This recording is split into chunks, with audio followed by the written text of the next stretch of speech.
Finally আমাদের গেমে চলে এলো 9th অ্যানিভার্সারি ক্যাম্পেন। তো 9th অ্যানিভার্সারি ক্যাম্পেন উপলক্ষে আমাদের গেমে চলে এসেছে নতুন একটি শো টাইম বক্স, যেখানে 4টে শো টাইম কার্ড দেওয়া হয়েছে।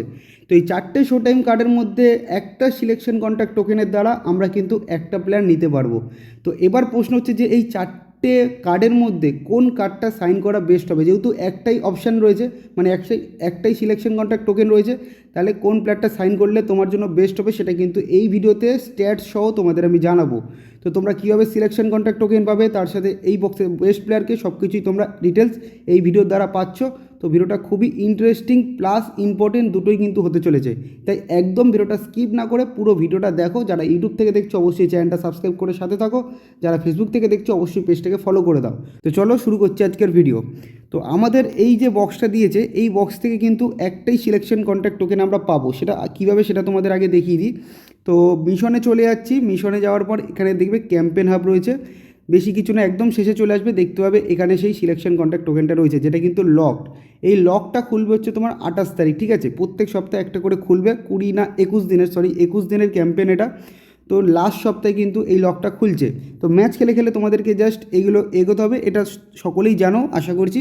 তো একদম শেষে কিন্তু সিলেকশন কন্ট্যাক্ট টোকেন রয়েছে, যেটা তোমরা 28 তারিখের পর পাবে।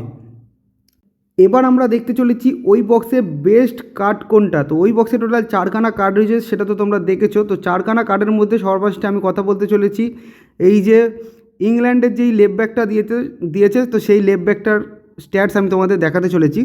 কার্ডটা তোমরা ওভারঅল রেটিং পেয়ে যাবে 103 রেটেড, ঠিক আছে? তো এই কার্ডটা ফুল ব্যাক ফিনিশার রয়েছে, তার সাথে স্ট্যাটসে গেলে আমরা দেখতে পাবো অফেন্সিভ অ্যাওয়ারনেস 84 ঠিকঠাক রয়েছে, ball control 87, dribbling 85, tight positioning 88, low pass 92, lofted pass 88, speed 94 খুব ভালো, acceleration 85, okay, kicking power 90, okay, stamina 95, okay, very nice, defensive awareness 80, defensive engagement 82, tackling 82, aggression হচ্ছে 85। মানে তোমরা বুঝতেই পারছো কার্ডটা কিন্তু ডিফেন্সের জন্য তৈরি করা হয়নি, কার্ডটা অ্যাটাকিংয়ের জন্য তৈরি করা হয়েছে। তো এই কার্ডটা লেফট ব্যাকের কার্ড রয়েছে, তোমরা শুধু এখানে লেফট ব্যাকই খেলাতে পারবে, আবার সেন্ট্রাল মিডফিল্ডারও কিন্তু ইউজ করতে পারবে, ওকে। আর একটা লেফট ব্যাক দিয়েছে, যেটা হচ্ছে তুর্কির কার্ড। এই কার্ডটারও ওভারঅল রেটিং চলে যাবে 103 রেটেডের। অফেন্সিভ উইং ব্যাকের কার্ড রয়েছে, এই কার্ডটাকে তোমরা right wing, left wing, left midfielder, right midfielder, তারপরে হচ্ছে রাইট ব্যাক, লেফট ব্যাক, সব পজিশান, মানে যেই পজিশানগুলো মেনশন করলাম সব পজিশানেই কিন্তু তোমরা খেলাতে পারবে।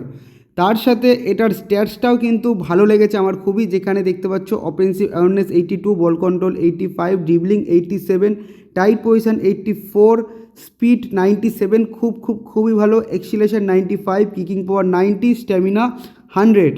এছাড়া তোমরা ডিফেন্সিভ স্ট্যাটসটাও মোটামুটি দেখতে পাচ্ছ 83, 82, 83, মোটামুটি ভালোই একটা কিন্তু স্ট্যাটস দিয়েছে। এটাও কিন্তু অ্যাটাকিংয়ের জন্যই মেনলি কার্ডটা তৈরি করা হয়েছে। তো তোমরা যদি দুটো লেফট ব্যাকের মধ্যে তোমরা যদি কনফিউশনে থাকো কোন কার্ডটা নেবে, আমি বলবো এই তুর্কির প্লেয়ারের কার্ডটা নেবে। একটা মাইনাস পয়েন্ট রয়েছে, একটা প্লাস পয়েন্ট রয়েছে, যেটা হচ্ছে তোমার ওই ওরিয়ালি, মানে ইংল্যান্ডের প্লেয়ারের হাইটটা কিন্তু একটু বেশি, আর এই প্লেয়ারটার হাইটটা একটু কম আছে, এটা হচ্ছে মাইনাস পয়েন্ট। তাছাড়া এই কার্ডটার স্ট্যাটস কিন্তু ওই কার্ডের তুলনায় একটু বেটার করেছে কোনামি। তো যাদের লেফট ব্যাক দরকার একান্তই, তারা কিন্তু এই লেফট ব্যাকটাকে চুজ করে নেবে। এরপর আমরা কথা বলতে চলেছি কিমিচের কার্ডটা নিয়ে। এই হচ্ছে সেই কিমিচের কার্ড, যেটার ওভারঅল রেটিং চলে যাবে 103 রেটেডের। অরচেস্টার কার্ড রয়েছে, এখানে তোমরা central midfielder, defence midfielder, right back, এই তিনটে পজিশনেই কিন্তু তোমরা গেম প্লে করাতে পারবে। এছাড়া এর স্ট্যাটসটা তোমরা দেখে নাও, low pass 94, lofted pass 95, stamina 92, defensive স্ট্যাটসটাও কিন্তু খুব ভালো দিয়েছে, অ্যাওয়ারনেস হচ্ছে 93, এঙ্গেজমেন্ট 95, ট্যাকেলিং 94, অ্যাগ্রেশন হচ্ছে 94। আর এই শো টাইম কার্ডগুলোর মধ্যে কিন্তু ফর্ম আপ ডাউন হয়, সেক্ষেত্রে ABC কিন্তু প্রত্যেক সপ্তাহেই তোমরা চেঞ্জেস দেখতে পাও। আর কিমিচ কিন্তু মানে প্রায় সব সপ্তাহতেই কিন্তু ফর্মে থাকে, তো সেক্ষেত্রে এর ফর্ম নিয়ে কোনো চিন্তায় থেকো না, এর একটা ভালো কিন্তু তোমরা পারফরমেন্স পাবে, ঠিক। আরও একটা কার্ড দিয়েছে, সেটা হচ্ছে ডিলিটের কার্ডটা। তো ডিলিটের কার্ডটা ডিটেলসে চলে যাচ্ছি। এটাও কিন্তু তোমরা পেয়ে 103 রেটের overall rating, build up CB রয়েছে, তার সাথে তোমরা এখানে শুধু সিবিতেই খেলাতে পারবে।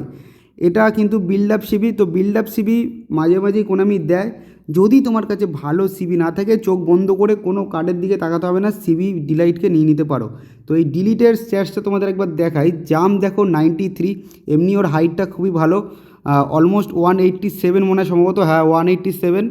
তো এর জাম দেখতে পাচ্ছ 93, physical contact 95, defensive awareness 95, engagement 97, tackling 95, aggression 95। খুব ভালো একটি স্ট্যাটস দিয়েছে। মাইনাস পয়েন্ট একটাই যে আগের সিজনে সেরকম একটা ফর্মে ছিল না, বাট ওর কিন্তু ইন গেম পারফরমেন্স খুবই ভালো হয়, ঠিক আছে। তো তোমরা চোখ বন্ধ করে সিবি দরকার হলে এই সিবিটাকে একদম চোখ বন্ধ করে চুজ করে নাও।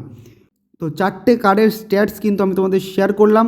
আমি কিন্তু এই ডিলিটের কার্ডটাই সাইন করাবো। আমার কাছে ভালো সিবি রয়েছে, আরও ভালো টিমটাকে বিল্ড করার জন্য আমার ডিলিটকে দরকার, তো আমি ডিলিটকেই চুজ করব। ওকে, তো তোমরা কাকে কাকে চুজ করছো এই স্ট্যাটসগুলো দেখার পর অবশ্যই কিন্তু আমাকে কমেন্ট করে জানিও। আর এরকম ইন্টারেস্টিং ভিডিও দেখতে হলে অবশ্যই কিন্তু পেজটাকে ফলো করে দিও, চ্যানেলটাকে সাবস্ক্রাইব করে দিও। তো দেখা হচ্ছে নেক্সট ভিডিওতে, সবাই ভালো থাকবেন।